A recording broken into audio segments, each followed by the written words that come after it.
انسان اور خطا لازمی ہے۔ اگر معاف کرنا نہ سیکھا تو ہم خود ہی دکھی ہو کر رہ جائیں گے۔ اللہ پر ڈال دو، اللہ صلہ دے گا۔ ہم اپنے کرتے پر داغ نہیں لگنے دیتے، یہ تو پھر بھی دھل جائے گا، لیکن جو دل پر داغ لگا، کبھی غصے کا، کبھی انتقام کا، کبھی حسد کا، کبھی بغض کا، کبھی کینے کا، انسان سب سے زیادہ اپنی ذات سے محبت کرتا ہے۔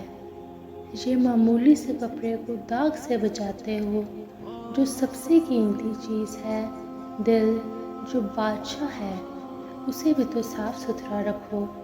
جیسے ہم لاکھ زور لگا لیں، کپڑے کو میل سے نہیں بچا سکتے، لاکھ زور لگا لو، لوگوں کے منفی رویے آپ کو توڑے بغیر نہیں چھوڑیں گے۔ لہٰذا نبی کریم صلی اللہ علیہ وآلہ وسلم نے جو کہا، صبر کرو اور معاف کرو، دنیا کے تمام انسانوں سے دل صاف رکھنا، کیا ہوگا؟ تو جنت میں میرا ساتھی ہوگا۔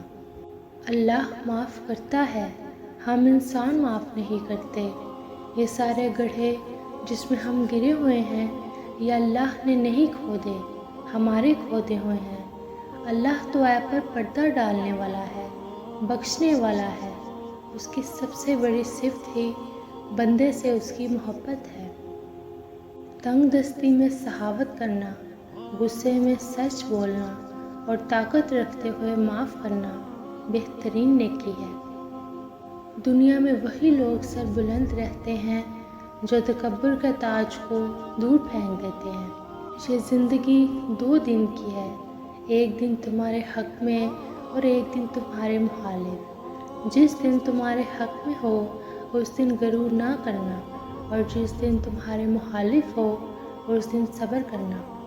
ان لوگوں کو معاف کر دو جو کبھی آپ کی تکلیف کا سبب بنے تھے، اور انہیں یاد رکھو جو ہر وقت آپ کی خوشیوں کی تلاش میں رہتے ہیں۔ عزت، پیار، شفقت اور احساس ایسے ادھار ہیں جو ہمیشہ دگنے ہو کر واپس ملتے ہیں۔ اچھا سوچیں اور اچھا بولیں، کیونکہ بدگمانی اور بدزبانی 2 ایسے عیب ہیں جو انسان کے ہر کمال کو زوال میں بدل دیتے ہیں۔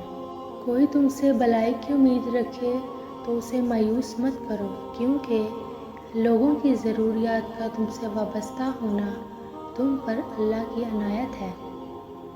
معمولی باتوں کو دل میں رہائش نہ دیں، کیونکہ اگر یہ دل کے مکین بن جائیں تو بڑے بڑے رشتے مسافر بن جاتے ہیں۔